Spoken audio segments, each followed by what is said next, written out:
বুদ্ধম শরণম গচ্ছামি, ধর্মম শরণম গচ্ছামি। এই বৌদ্ধ মূর্তিগুলো বিভিন্ন সময়ে এখানে 11 পদম বুদ্ধ, 10 অনমদর্শী বুদ্ধ, এই বুদ্ধের মূর্তিগুলো বিভিন্ন সময়ে এখানে দান করেছেন দুলাল বড়ুয়া, তিনি শৈলর টেবা, উখিয়া, কক্সবাজার। তারপর আরো একটা মূর্তি দান করেছেন এখানে ক্ষেমেশ চন্দ্র বড়ুয়া, আলো বড়ুয়া প্রজ্ঞা হাউস, হক আবাসিক সোসাইটি, কদমতলা, সবুজবাগ, ঢাকা। এটা 10তম বুদ্ধের দান করেছেন।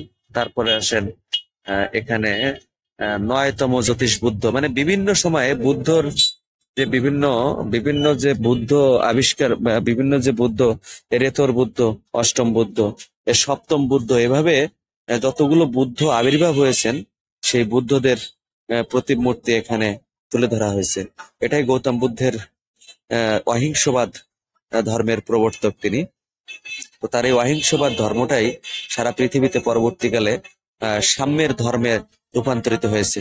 পৃথিবীর সকল ধর্মে কিন্তু সহিংসতা বিরাজ করে, কিন্তু এই যে গৌতম বুদ্ধের বুদ্ধ নীতিতে কোনো সহিংসতা বিরাজ করে না।